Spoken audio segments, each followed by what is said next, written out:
Bismillahirrahmanirrahim. Assalamualaikum warahmatullahi wabarakatuh. Selamat sore teman-teman sekalian. Salam sejahtera untuk kita semua.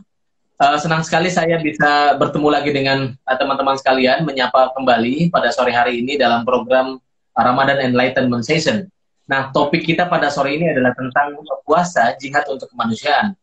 Sejatinya acara ini kita mulai jam 4, tetapi menunggu Ibu Musdah menyelesaikan acara yang lain, jadi kita mundur ke 16.20 dan semoga kita bisa memanfaatkan waktu ini sebaik mungkin. Teman-teman sekalian yang sudah mulai bergabung, silahkan saya undang untuk mulai merumuskan pertanyaan atau mungkin bisa memberikan komentar nanti setelah acara ketika acara ini berlangsung.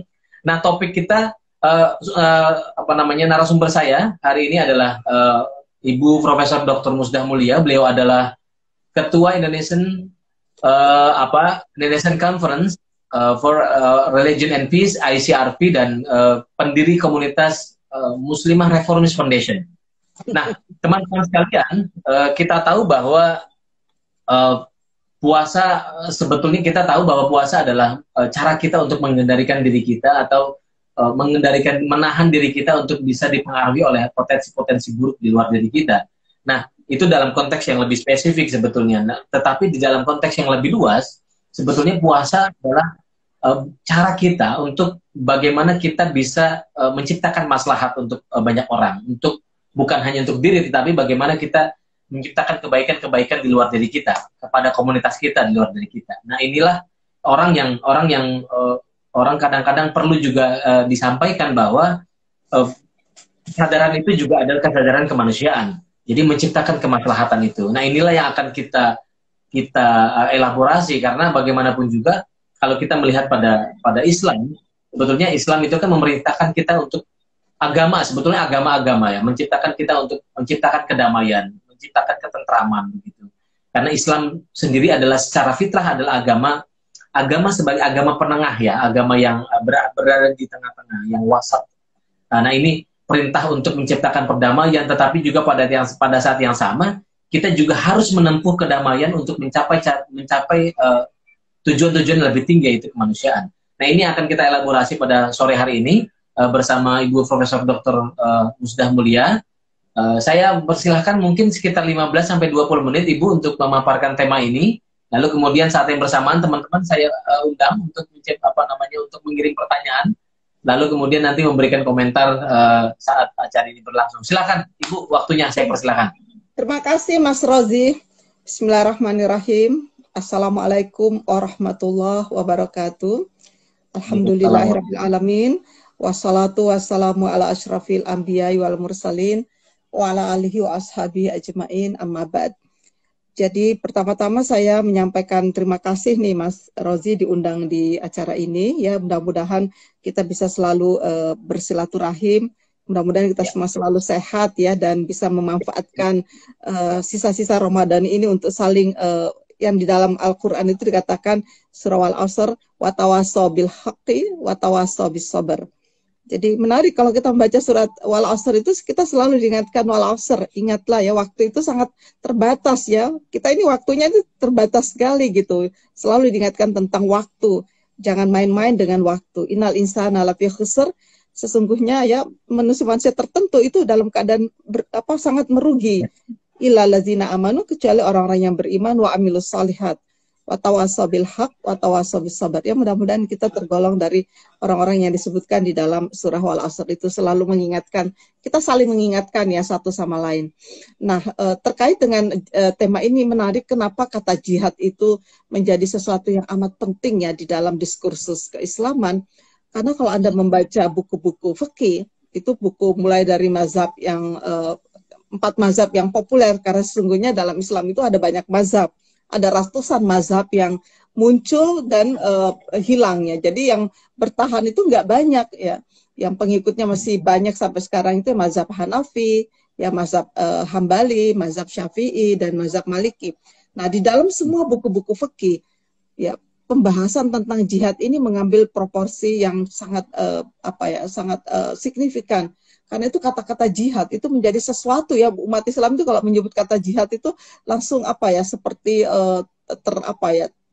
tergugah gitu kesadaran kemanusiaannya. Nah, tapi sayangnya lagi, kita sudah mengatakan bahwa semua buku fikih itu mengambil porsi yang signifikan membahas tentang jihad, panjang lebar dibicarakan tentang jihad. Nah, tetapi sayangnya pemahaman masyarakat kita tentang jihad itu kok lebih banyak ke arah yang tidak, menurut saya itu tidak bermanfaat ya, karena yang dimaksud dengan jihad itu adalah memerangi, ya, melawan, membunuh bahkan ya. Padahal kalau kita bicara tentang kata-kata jihad dalam Al-Quran, itu lebih banyak dimaksudkan sebagai upaya yang serius dan upaya yang sungguh-sungguh dilakukan untuk bagaimana kita bertahan hidup, untuk mempertahankan hidup yang berkualitas, ya. Hidup yang kalau di dalam Al-Quran itu dikatakan hidup yang penuh dengan ridha Allah, ya. Jadi hidup yang berkualitas ini seperti apa? Nah, saya nanti akan jelaskan. Karena itu nggak mudah ya. Memang hidup di dunia ini nggak mudah, meskipun Allah sudah memberikan kita panca indera ya bagi kita, tetapi bagi mereka yang tidak dianugerahi panca indera tentu ada hal-hal yang lain yang lebih berfungsi ya di dalam dirinya. Karena menarik loh, Tuhan itu sangat adil menurut saya. Kalau orang tidak dianugerahi mata misalnya dikatakanlah dia tunanetra, tetapi indera-indera yang lain itu akan berfungsi jauh lebih tajam dari indera-indera yang lainnya. Karena itu kita nggak boleh menyepelekan. Itulah sebabnya kenapa kita menggunakan kata difabel, different ability. Ya, kita berbeda kemampuan, jadi bukan berarti dia nggak mampu. Jadi karena itu jangan menyepelekan ya, jangan menganggap rendah karena dia mungkin punya kemampuan ability yang diberikan oleh Tuhan yang kita tidak tahu. Karena itu kita tidak menyebutnya disable. Saya nggak suka dengan kata-kata disable. Seolah-olah orang itu artinya disability, nggak mampu. Padahal sebetulnya yang bagus adalah different ability. Kita memiliki kemampuan yang berbeda. Karena itu intinya mari kita saling mengapresiasi satu sama lain. Nggak boleh kita menyebut orang lain itu cacat atau kurang dan sebagainya, tetapi kita memiliki different ability. Nah, ini yang penting buat saya. Nah, karena itu setiap kita nih di dalam hidup ini, bagaimana tujuan, termasuk nanti saya akan menjelaskan kaitannya dengan puasa, tetapi secara umum saya ingin menggambarkan bahwa dalam banyak ayat dalam Al-Quran, itu tegas dikatakan ya, ini ja'ilun fil ardi khalifah. Nah, kata-kata khalifah itu menunjukkan visi penciptaan kita sebagai manusia untuk menjadi apa? Menjadi khalifah. Nah, khalifah itu apa? Khalifah itu artinya adalah manajer, adalah leader, penata ya, pengelola. Kita harus mengelola. Pertanyaannya apa yang harus kita kelola? Nah, paling tidak menurut saya yang harus kita kelola, harus kita tata di dalam diri kita ini ada 3 hal. Bagaimana kita mengelola mind kita ya, agar supaya pikiran kita itu selalu bersih. Enggak gampang loh. Setiap saat ada saja godaannya. Coba perhatikan. Kita duduk-duduk begini saja ada saja godaan macam-macam untuk pikiran-pikiran yang kotor. Karena pikiran-pikiran yang kotor inilah yang menyeret kita ya melakukan hal-hal yang tercela ya, hal-hal yang dikatakan dalam Al-Qur'an itu hal-hal yang mungkar. Ya, pikiran yang kotor inilah yang membawa kita menjadi koruptor, menjadi kita segala macam yang jahat-jahat gitu ya.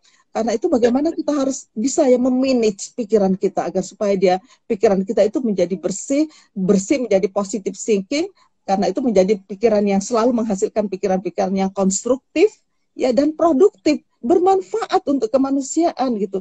Nah, karena itu pikiran ini jangan sia-siakan. Nah, yang kedua yang harus kita yang kita harus kelola, harus kita manage dalam hidup kita adalah memanage kalbu kita. Agar supaya kalbu ini selalu merasa dekat dengan Sang Pencipta. Siapapun yang kamu anggap sebagai pencipta dalam agama manapun, buat saya sih nggak masalah. Tetapi ada keterkaitan. Jadi ikatan dengan Sang Pencipta ini harus selalu dijaga dengan baik. Karena itu manajemen kalbu itu menjadi sesuatu yang amat penting ya dalam hidup kita. Setiap saat kita jaga perasaan kita supaya kita tidak jauh dari Sang Pencipta. Karena kalau hati kita itu dekat dengan Tuhan, itu kita mau melakukan apapun juga lalu kita sadar, oh ya nggak boleh dong kita mencederai sesama. Nggak boleh dong kita berselingkuh, menyakiti sesama pasangan kita ya. Nggak boleh dong kita berkhianat. Nggak boleh kita mencuri, nggak boleh kita mengambil hak orang lain. Itu kan langsung kita disadarkan dengan nurani kita. Itulah sebabnya kenapa nurani itu harus selalu dijaga ya, karena kalau tidak, dia tidak akan berfungsi. Dia akan menjadi kata banyak pakar psikologis mengatakan itu nggak jadi nurani lagi, Mas Rozi, jadi zulmani. Jadi gelap gulita. Jadi apapun yang kita lakukan nggak ada teguran dari nurani kita. Kita melakukan apa saja karena udah nggak punya nurani lagi. Yang ada tuh tinggal zulmani ya, kegelapan ya. Nah, yang ketiga, apa yang kita manage dalam diri kita itu adalah syahwat. Syahwat dalam arti yang sangat luas ya, termasuk di dalamnya syahwat kekuasaan. Karena kalau orang pun punya ambisi kekuasaan itu seringkali nggak bisa ngontrol dirinya lagi loh. Dia terikut terus sampai dia melakukan semua cara, bahkan melanggar hal, bahkan melakukan hal-hal yang bertentangan dengan agama untuk mendapatkan kekuasaan sendiri kan bertentangan. Padahal kekuasaan itu dikejar untuk membangun kemaslahatan. Tapi kalau Anda mendapatkan kekuasaan itu dengan melakukan hal-hal yang tercela, bahkan melakukan hal-hal yang diharamkan Tuhan, itu kan buat saya itu sesuatu yang sangat kontradiktif gitu. Nah, selain itu juga syahwat ini terkait dengan seksualitas. Bagaimana kita menjaga mengontrol syahwat kita itu bukan hal yang mudah, karena itu 3 hal ini saja di dalam diri kita itu buat saya itu udah jihad benar-benar ya. Nah, itulah sebabnya ya kenapa Rasulullah itu ketika dia mengatakan kita baru kembali dari jihad yang kecil, jihad asgar menuju jihad akbar.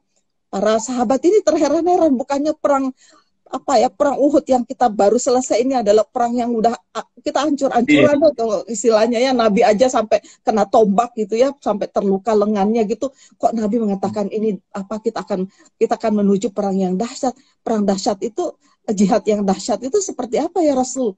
Lalu Rasulullah menjawab, jihadun nafs ya. Jihad melawan ya godaan-godaan dalam diri kita itu tadi. Bagaimana kita bisa senantiasa menjaga kebersihan pikiran kita, yang menjaga kedekatan jiwa kalbu kita, dan menjaga syahwat kita untuk memanage supaya dia tidak melakukan hal-hal yang, karena kalau dibiarkan bebas, syahwat kita itu nggak ada batasnya. Karena itulah sebabnya kenapa kejahatan manusia itu nggak ada batasnya, sementara kebaikan manusia itu sangat-sangat limited ya. Karena itu marilah kita mencoba bagaimana membatasi ambisi-ambisi syahwat kita ini, syahwat kekuasaan maupun syahwat seksualitas, sehingga kita tidak melakukan hal-hal yang mencederai ya sesama. Nah, karena itu jihad ini kalau di dalam filsafat Islam itu menarik ya, dikatakan bahwa dalam diri setiap manusia, ini setiap manusia siapa saja, bisa laki, bisa perempuan, bisa saya, bisa Mas Rozi, bisa siapa saja, itu terdapat 2 unsur. Ada yang namanya unsur lahud. Ya, unsur lahud itu adalah unsur keilahian. Nah, unsur keilahian itu ada dalam diri setiap orang. Ya, tinggal bagaimana kita memanage supaya unsur ilahi ini selalu dominan ya di dalam kehidupan kita. Karena kalau dia dominan, dia akan mempengaruhi pikiran kita, ya, dia akan mempengaruhi cara kita merasakan berempati ya. Jadi semakin kuat sifat-sifat ilahi itu, atau unsur ilahi dalam diri kita, kita akan merasakan empati yang sangat kuat ya terhadap sesama. Kita nggak bisa melihat orang lain itu menderita ya. Karena itu kalau saya mengatakan, kalau seorang yang punya empati yang kuat ya, seorang suami itu nggak bakalan melihat istrinya itu bekerja sendirian. Pasti dia akan terganggu, loh ini suami istriku dari tadi kok kerja nggak habis-habis. Mesti dia mengatakan ada yang bisa saya bantu gitu, atau mengatakan mari deh saya kerjain sebagian. Tapi kalau orang udah nggak punya empati, ngeliat orang lain sibuk, dia nggak punya perasaan apa-apa. Itulah bedanya ya. Nah yang kedua adalah unsur nasut. Unsur nasut ini adalah unsur kebinatangan atau unsur kegilaan gitu ya, dalam setiap orang tuh ada. Nah sekarang, tapi itu nggak bisa dihilangkan. Ya, setiap manusia kita harus marah ya, ke dalam waktu tertentu kita harus marah, karena kalau orang nggak punya rasa marah lagi ya repot juga, karena pastilah kita membutuhkan marah itu untuk bagaimana kita marah terhadap anak-anak kita kalau dia tidak belajar, kalau dia pulang sesuka-suka hatinya, semua harus ada aturan dong di rumah gitu. Nggak bisa dong dia pulang sesuka-suka dia, nggak bisa. Semua kita punya aturan, misalnya pulang jam 9 malam, lewat jam 9 boleh, tapi kamu harus ada izin gitu, dan jelas kemana. Jadi kita perlu marah ya untuk hal-hal tertentu, dan itu kebaikan gitu. Karena itu unsur-unsur kebinatangan atau kegilaan dalam diri manusia itu tetap ada, tetapi bagaimana agar supaya unsur-unsur ilahiyah, unsur-unsur ketuhanan ini menjadi unsur yang dominan ya di dalam kehidupan kita. Nah, inilah yang akan menghandle, yang mengontrol pikiran kita, yang mengontrol kalbu kita, dan juga mengontrol perilaku kita, termasuk di dalamnya ucapan-ucapan kita dan tindakan-tindakan kita. Karena itu menurut saya puasa ini adalah sebuah mekanisme diri untuk untuk kontrol, mekanisme kontrol yang luar biasa. Nah, diharapkan ya dengan 1 bulan kita berpuasa ini sebagai latihan, Nah, efeknya itu diharapkan 11 bulan kemudian.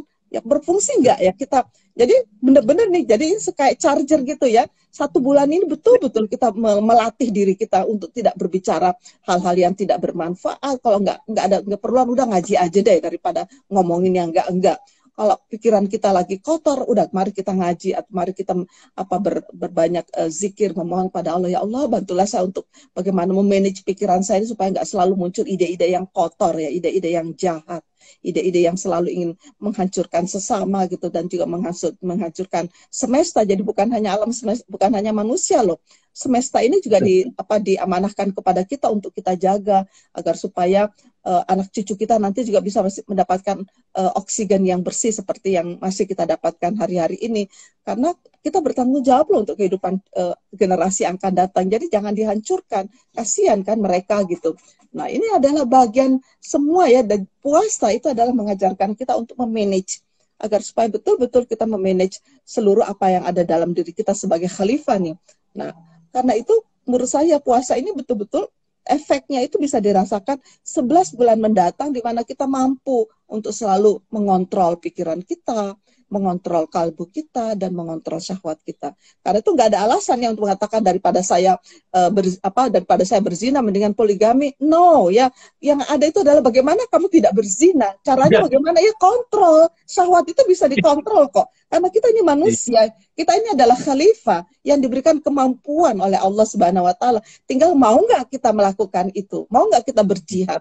Ya memang nggak mudah. Saya ngomong ini mudah, tapi untuk mengimplementasikannya itu betul-betul kita sambil bermohon kepada Allah, ya Allah berilah saya selalu kekuatan bagaimana saya dapat mengontrol ya sifat-sifat nasut, ya sifat-sifat kebinatangan, sifat-sifat kegilaan yang ada dalam diri saya, karena sebetulnya itu juga bermanfaat kalau digunakan untuk hal-hal yang baik. Tetapi kalau itu mendominasi hidup kita, itu juga sesuatu yang kita nggak ada ubahnya seperti hewan-hewan yang lain. Mungkin hewan jauh lebih baik daripada kita karena hewan itu punya cara untuk mengontrol dirinya ya, seperti buaya misalnya. Kalau dia sudah makan, dia kan istirahat. Tapi manusia sudah makan tetap aja nggak hilang-hilang gitu nafsunya ya. Jadi kalau saya mempelajari kehidupan binatang itu seperti beruang misalnya, dia kan melakukan hibernasi selama musim dingin kan, dia tidak melakukan apa-apa. Nah, seharusnya puasa ini tidak melakukan apa-apa dalam rangka memperkuat ya unsur-unsur keilahian dalam diri kita. Semoga untuk 11 bulan yang akan datang kita memiliki kekuatan nih, karena kita sudah berjihad.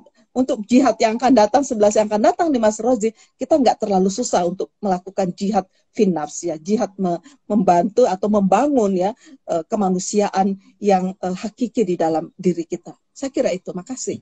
Iya, terima kasih Bu Musda. Sebetulnya pantas juga kalau dikatakan bahwa ya kalau Nabi bilang kita akan berangkat menuju jihad yang lebih besar. Itu artinya memang Nabi sendiri tahu bahwa ini memang nggak main-main. Cara mengendalikan diri itu memang nggak main-main. Jadi memang hasrat untuk kecenderungan orang untuk melakukan keburukan dengan kebaikan itu memang lebih gampang yang buruk ketimbang yang baik.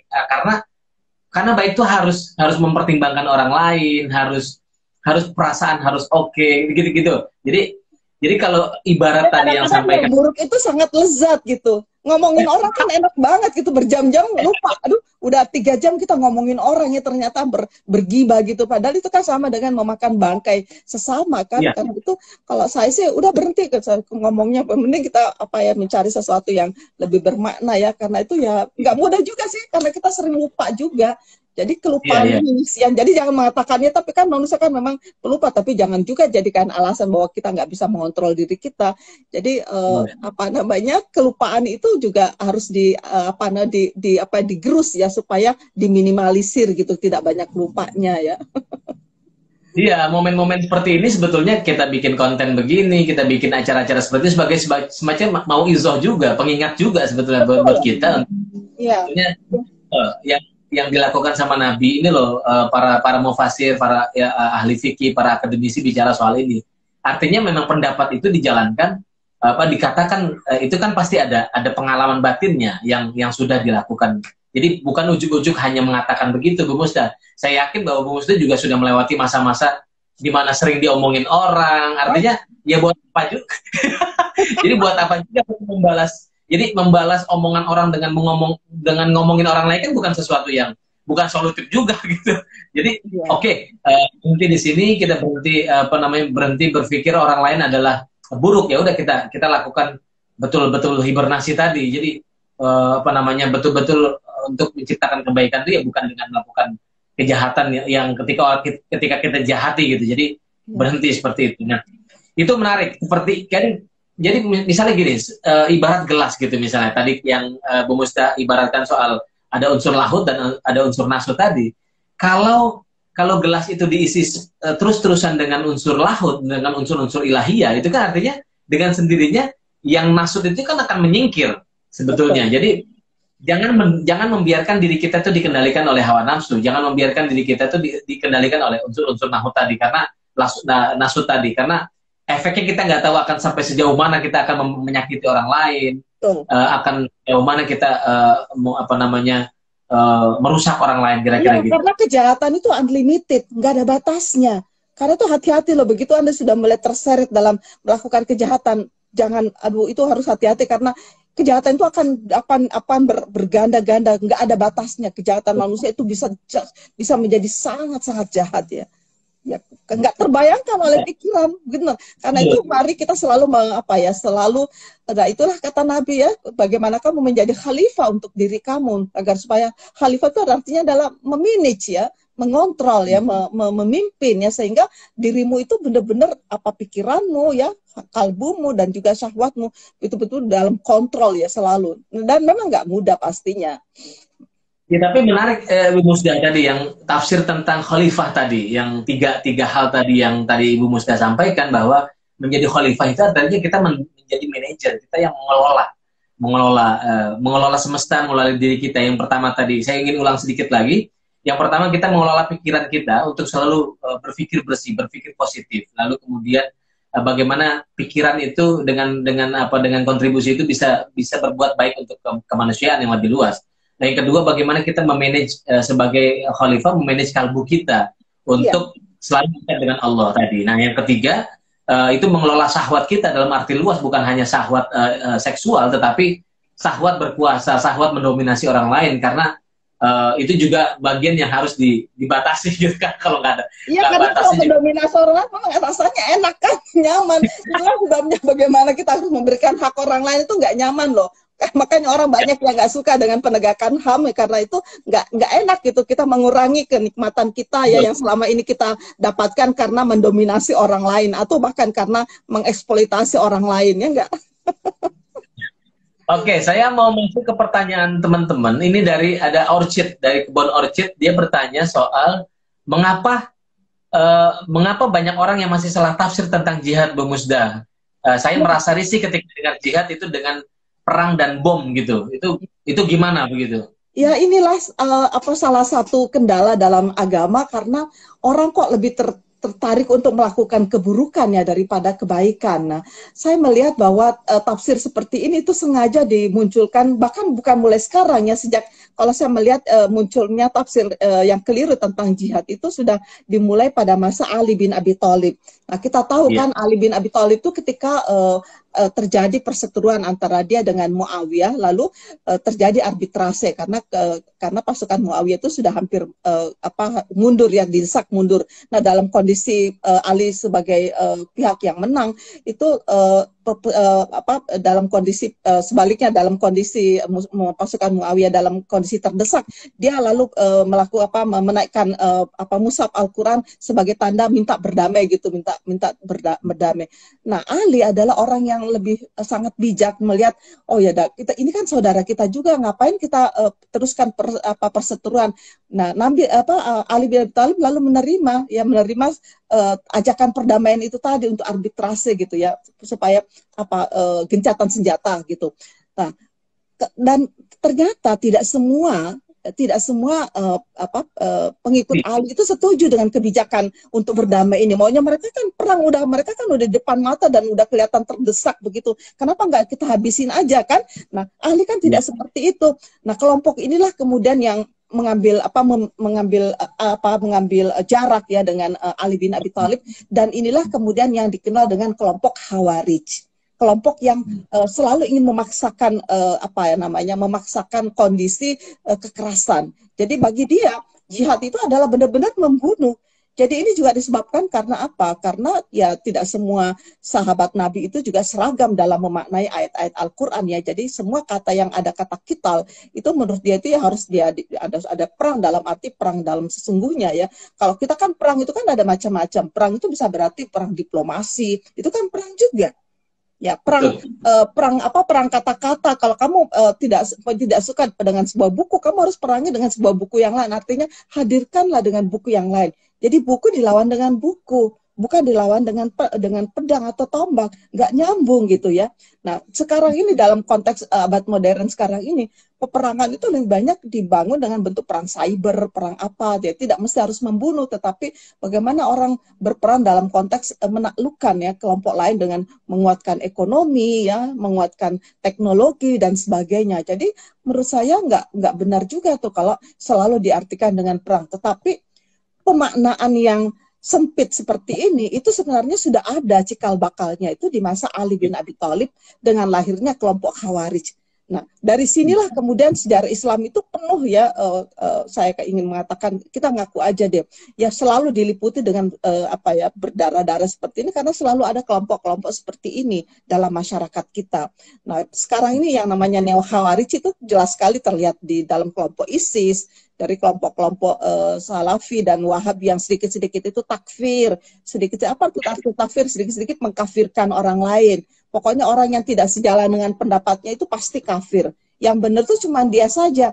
Nah, yang seperti ini nih ada dalam masyarakat kita. Nah, sekarang bagaimana nih caranya pemerintah? Buat saya ini selalu mengajak pemerintah untuk lebih tegas. Nah, pemerintah juga bukan berarti bahwa pemerintah harus memberangus mereka, tetapi mendakwah kepada mereka dengan cara-cara yang tetap dengan cara-cara yang bijaksana. Saya tentu tidak setuju dengan cara-cara yang represif. Sebagai orang yang menghargai proses demokrasi, tentu bagaimana caranya pemerintah ini ya menjadikan interpretasi keagamaan yang moderat, yang kompatibel dengan nilai-nilai kemanusiaan, ini menjadi interpretasi yang mainstream di masyarakat, menjadi interpretasi yang mayoritas ya yang di masyarakat. Jadi bukannya melarang yang lain boleh juga, tetapi pemerintah punya hak dong agar supaya interpretasi keagamaan yang mainstream atau yang disosialisasikan di masyarakat itu adalah interpretasi keagamaan yang sesuai dengan prinsip sekarang ini moderasi beragama,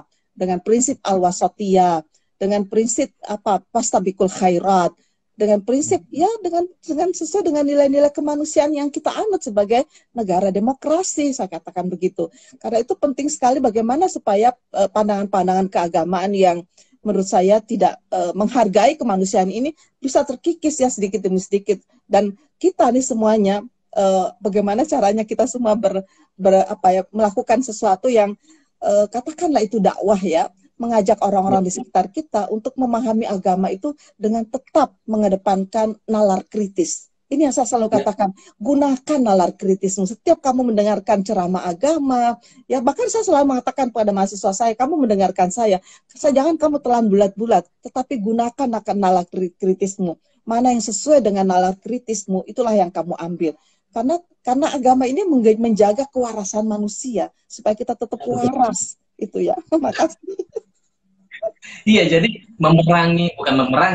berjihad untuk kepada neo khawarij itu sebetulnya bagaimana mengisi dunia, misalnya katakanlah media sosial itu dengan konten-konten positif, ya kan? Lalu kemudian memberi pemahaman yang baik. Nih kita yang paham, misalnya kita yang lebih punya akses pendidikan lebih baik, ya kasihlah pemahaman ke orang-orang yang di sekitar kita, tetangga kita, keluarga kita itu bagaimana memahami Islam itu dengan baik, bagaimana jihad itu substansi pentingnya itu seperti apa, bukan sebagaimana dipahami oleh kelompok-kelompok yang dengan pikiran-pikiran sempit tadi. Ini penting sekali disampaikan ke teman-teman di Instagram. Nah, ini saya mau masuk ini, Bu. Ini ada pertanyaan dari Lia. Bagaimana caranya berjihad melawan kemalasan ini? Wah, itu nggak mudah pastinya ya. Sifat malas itu sesuatu yang harus kita lawan ya. Kalau saya ya caranya pertama itu adalah bikin program. Jadi malam-malam itu kita ini melakukan semacam apa ya dalam bahasa Indonesianya itu introspeksi. Kalau dalam bahasa Al-Qur'annya itu muhasabah. Karena itu Imam Ghazali ini selalu mengajarkan kita ya, kamu lakukanlah muhasabah. Ya sebelum malaikat menghitung apa amal-amal kamu, kita hitung sendiri aja dulu. Jadi sebelum tidur nih Mbak Lia, hitung-hitung seharian ini saya ngapain aja. Yang positif berapa banyak yang saya lakukan, berapa persen. Mudah-mudahan yang positif itu lebih banyak daripada yang negatif. Nah, saya nggak bisa begini nih, saya besok harus lebih baik lagi. Jadi ada selalu upaya-upaya yang saya sebut itu amar ma'ruf nahi mungkar. Amar ma'ruf itu kalau menurut saya itu upaya-upaya transformasi diri. Supaya kita tuh menjadi lebih berkualitas. Berkualitas apanya? Ya berkualitas ilmunya, berkualitas finansialnya, berkualitas kesehatannya, berkualitas akidahnya. Jadi kita tuh selalu memperbaiki diri kita. Itu yang namanya upaya transformasi. Nah, nahi mungkar itu adalah upaya-upaya humanisasi. Bagaimana membuat diri kita menjadi lebih manusiawi lagi. Menjadi lebih manusiawi lagi. Jadi semakin hari itu semakin bertambah gitu. Jadi nggak ada yang, kita nggak bisa diem jadinya kan. Jadi malam-malam itu kita melakukan muhasabah, introspeksi. Nah, karena itu pagi-pagi kita atau malam-malamnya, kalau saya malam buat lihat semua jadwal saya besok itu apa. Jadi kita bangun tidur udah tahu, oh jadwal saya 1, 2, 3. Jadi kita tuh nggak jadi malas-malasan karena jadwal kita sudah menunggu. Jadi buatlah jadwal sehingga diri kita itu nggak ada waktu untuk mikirin yang jahat-jahat. Bahkan saya tuh nggak punya waktu untuk apa ya mikirin orang lain itu pakai jilbab apa enggak, orang lain tuh pakai apa, nggak bisa lagi karena hidup saya udah sibuk kayak gini, memikirkan bagaimana untuk diri saya, untuk kebaikan keluarga, dan untuk masyarakat saya juga masih mikir gimana nih cara nolongin, ada orang kok, ada kelompok yang susah bikin gereja, kenapa ya, atau ada kelompok muslim yang susah mendirikan masjid, kenapa ya. Jadi kita bukan hanya mikirin diri kita saja, karena bagaimanapun juga Tuhan itu memberikan kita kehidupan bukan hanya untuk diri kita, tetapi kita menjadi rahmatan lil alamin. Nah itu dia, jadi menjadi orang yang bermanfaat nih Mbak Lia, bikinlah program yang ketat ya. Jadi kita harus mengasah diri kita dan mendisiplinkan diri kita. Nggak boleh nih kita boleh main gadget. Kalau saya lihat handphone itu atau membaca WA itu nggak boleh lebih dari 20 menit. Saya bikin target gitu. Karena kalau mau dibaca semua 3 jam nggak selesai. Ya nggak, jadi tapi nggak bisa nulis, nantinya nggak bisa bikin ini, nggak bisa bikin. Jadi kalau saya tuh bikin target, pokoknya lihat gadget itu nggak boleh lewat dari 30 menit. Pokoknya udah selesai. Kalau udah 30 menit, ya udah selesai, saya hanya baca dulu yang penting-penting dari orang-orang yang penting-penting saya siapa aja. Setelah itu baru baca yang lain-lain. Tapi kalau lihat judulnya sudah mulai hoax atau apa, langsung delete semua, bersih. Jadi juga HP kita jadi nggak berat-berat juga kan? Karena kalau berat kan jadi lemot nantinya. Nah, hiduplah yang cerdas. Ya jangan mau kita, bukannya kita ini khalifah. Nah sayangnya nih Mas Rozi, ketika tiba di masyarakat, kata-kata khalifah tuh dipelintir. Oh yang boleh jadi khalifah tuh cuma laki-laki. Loh kok dia bisa ya mengalahkan perintah Tuhan ya? Karena saya pikir kok bisa ya seperti ini masyarakat kita ya. Karena itu mari kita menjadi orang yang cerdas dalam beragama. Karena saya selalu yakin agama itu datang menjaga kewarasan kita sebagai manusia. Oke, terima kasih Mbak Musda. Ini semoga Mbak Lia nih semangat, Mbak. Nah, lalu ada teman kita dari Sulawesi Barat. Ini ada Ilham Sopu dari Paloil Mandar. Ada dua sifat Tuhan ya. Ini Jamaliyah dan Jalaliyah. Manakah kedua sifat ini yang lebih menonjol dalam perspektif Al-Quran? Ya, saya nggak melihat yang mana yang menonjol karena dua-duanya ya sama ya. Artinya apa? Seimbang. Jadi Tuhan itu Jamaliyah itu sifat-sifat feminis. Ya, sifat-sifat feminin gitu ya. Sifat-sifat feminin itu adalah sifat yang senang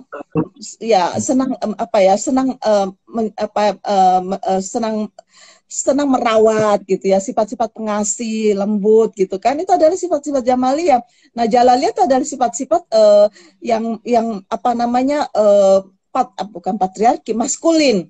Yang maskulin itu artinya tegas, ya berani. Nah, di dalam diri manusia ya, secara psikologis di dalam diri manusia itu ada sifat-sifat unsur-unsur feminin, sifat-sifat Jamaliyah, juga ada unsur-unsur sifat maskulin. Nah, sekarang kalau mau menjadi orang yang mendekati sifat-sifat Tuhan ya, karena kita kan boleh dong meniru sifat Tuhan, bagaimana menyeimbangkan. Jadi kalau sebagai perempuan saya boleh tegas dong, boleh berani ya. Nah, sebagai laki-laki Anda juga punya perasaan empati, perasaan kasih sayang. Kalau anak kamu nangis, masa kamu diemin aja? Ya jaga dong. Dikasih makan kan, memberikan makan anak kan nggak perlu payudara kan, Anda kan pakai tangan, jadi nggak usah nunggu istri untuk memberi makan anak. Jadi sebagai ada sifat-sifat keibuan ya, itu sifat keibuan itu sifat feminin. Nah, mana di antara sifat itu yang dominan? Nggak ada. Saya melihat di dalam apa namanya, Tuhan memberikan gambaran tentang dirinya. Jadi kita kan tahu tentang Tuhan itu karena Tuhan memberikan gambaran tentang dirinya, bahwa sifat-sifat Jamalia dan sifat-sifat Jalalia, sifat-sifat feminin dan maskulin itu seimbang, ya, digunakan sesuai dengan konteks. Kalau memang konteksnya kita harus tegas, ya tegas. Ya, sebagai perempuan kapan saya harus tegas? Saya lebih tegas dari banyak laki-laki loh, asal tahu aja.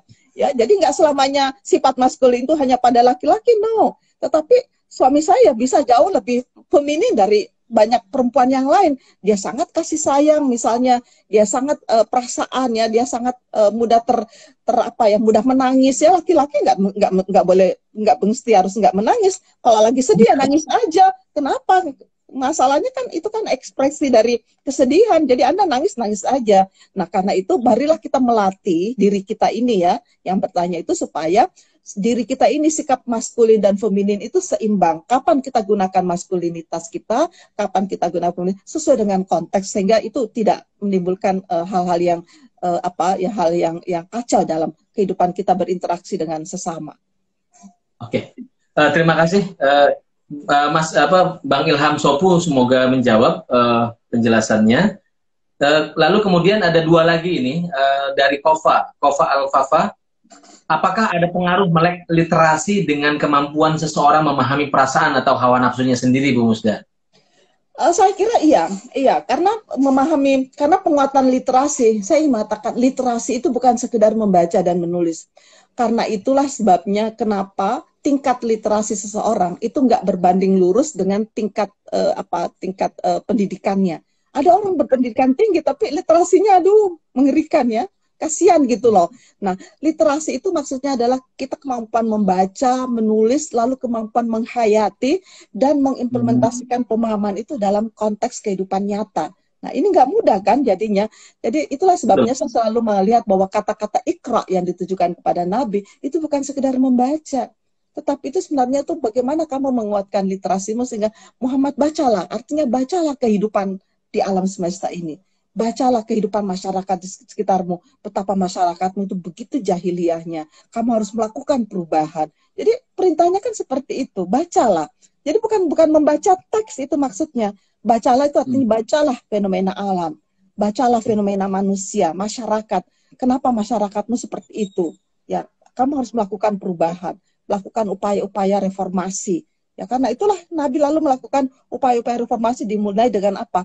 Membangun satu prinsip kesetaraan, ya. Dengan tauhid itu kan sebenarnya orang kalau percaya dengan tauhid atau memahami tauhid dengan benar, itu mau nggak mau itu akan mengantarkan dia kepada pemahaman tentang kesetaraan semua manusia. Dan itu paling nggak mudah. Itu adalah sebuah gagasan kemanusiaan yang paling dahsyat yang pernah disampaikan oleh Rasulullah, dan itu diakui kan oleh banyak sosiolog termasuk Robert Bellah. Tetapi kata Robert Bellah, ajaran kemanusiaan tentang kesetaraan yang dibawa oleh Rasulullah itu terlalu modern untuk masanya. Cak Nur juga mengatakan seperti itu. Karena itu ketika Rasulullah sudah wafat, ajaran kesetaraan manusia ini hilang. Ya, boleh dikata tuh nggak dikenal dalam masyarakat Islam. Karena itu lahirlah kemudian kerajaan-kerajaan, ya, bahwa padahal Nabi kan sudah ingin mencoba nih dengan Khulafa Rasyidin, kan mulai penerapan Khulafa Rasyidin kan itu betul-betul itu adalah sistem demokratis. Tapi kemudian kembali lagi, ya, setelah Khulafa Rasyidin itu lahirlah dinasti Abbasiyah, kemudian Umayyah dulu Abbasiyah, lalu Ottoman dan seterusnya. Jadi kerajaan-kerajaan lagi kan. Karena apa? Karena menjadi raja kan lebih enak daripada menjadi presiden, ya nggak? Nggak ada batasnya, tahu nggak sih? Nah sekarang ini nggak boleh nih Jokowi nih memperpanjang nih masa kepresidennya, nggak boleh. Kita harus mengatakan cukup 2 kali gitu.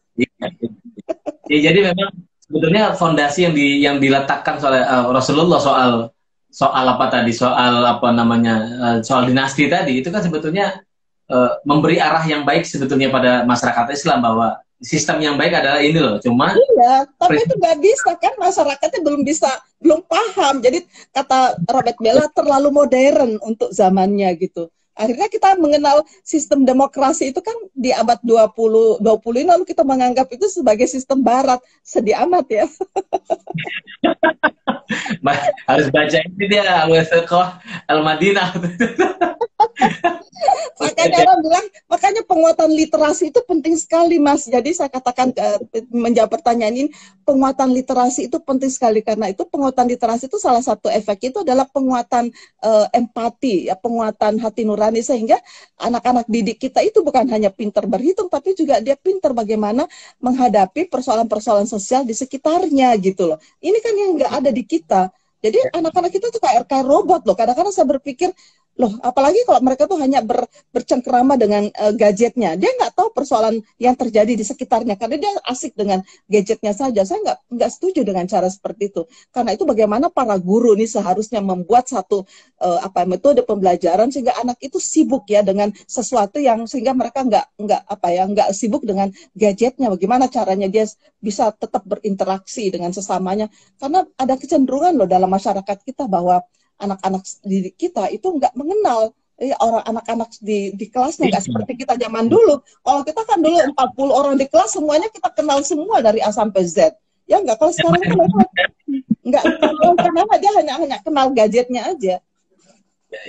Iya, ini yang mengkhawatirkan memang situasi pendidikan yang banyak dikritik oleh banyak orang. Saya kira Bu Musda bagian dari itu juga karena apa ya, kita khawatir bahwa kalau kemampuan teknis saja yang dikedepankan, tetapi mentalitas dan karakter ya, yang moralitas kira-kira gitu itu nggak punya. Orang nggak punya modal sosial untuk berinteraksi dengan yang lain karena orang kosong aja. Karena kalau pendidikan ukurannya adalah kemampuan teknis yang baik, tetapi sementara moralitas dan ini dipinggirkan, nah ini yang terjadi adalah ya ini terakhir kita saksikan bersama bahwa tadi seperti Bu Musda sampaikan bahwa orang tuh berjarak lah dengan orang lain. Dia tidak interaksinya itu tidak tulus dan lain sebagainya karena tidak didasari pada tadi itu, tidak pemahaman yang lain secara lebih baik.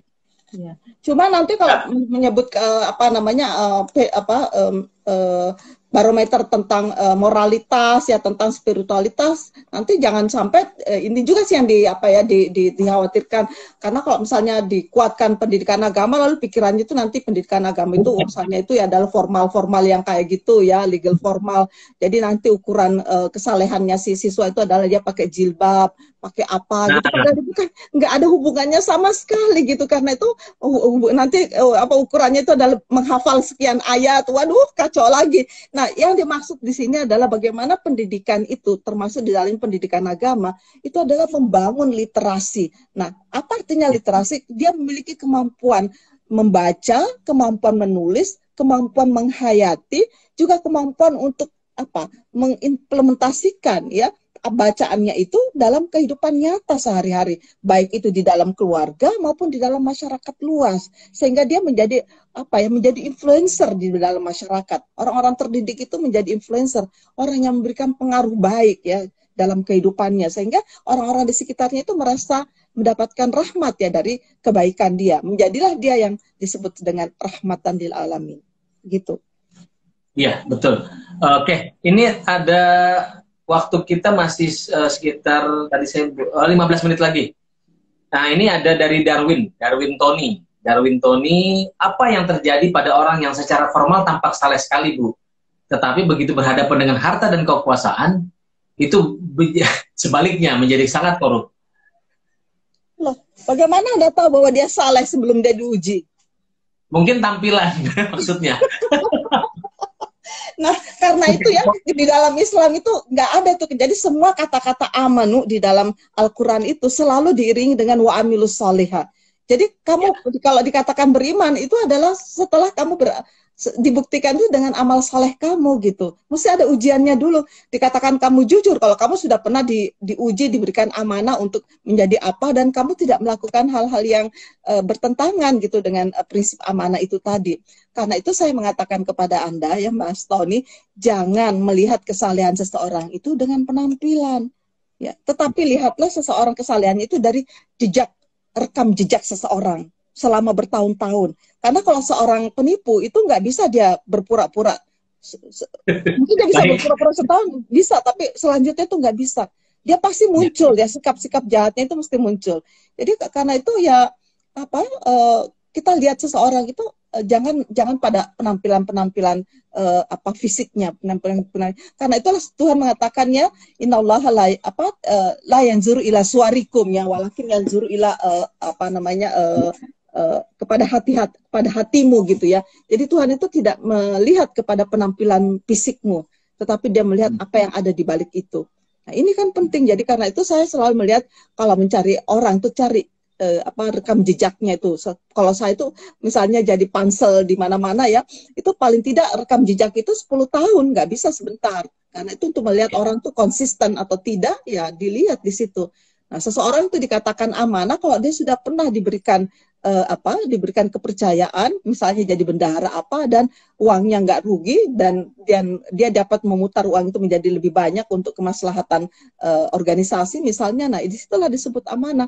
Kalau tidak ya orang seperti saya belum bisa disebut amanah karena saya kan belum pernah diberikan jabatan untuk yang mengelola banyak uang kan.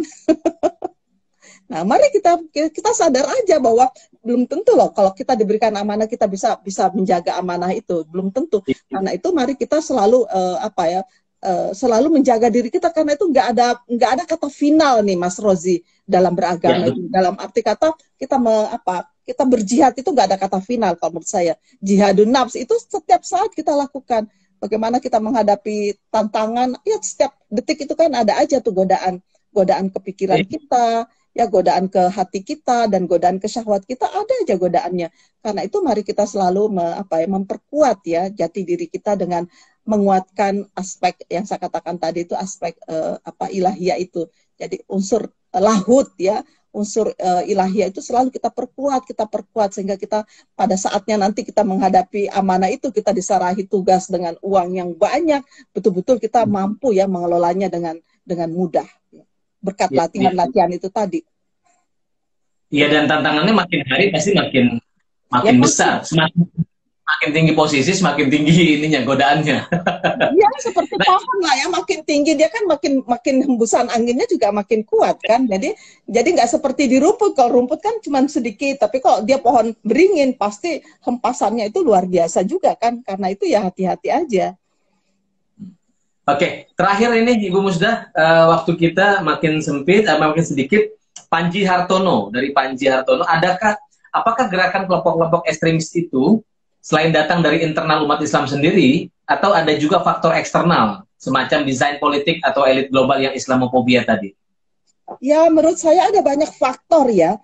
Jadi kehadiran kelompok-kelompok fundamentalis ini itu dalam penelitian saya itu ada banyak faktor datang dari internal sendiri karena keyakinan yang seperti saya katakan tadi kelompok Khawarij ini nggak pernah hilang ya selalu ada di masyarakat kita kelompok yang memahami agama itu secara hitam putih ini ketemu loh bukannya kemarin kita ketemu viral yang video yang melarang orang pakai masker masuk masjid lihat nggak itu Mas Rozi?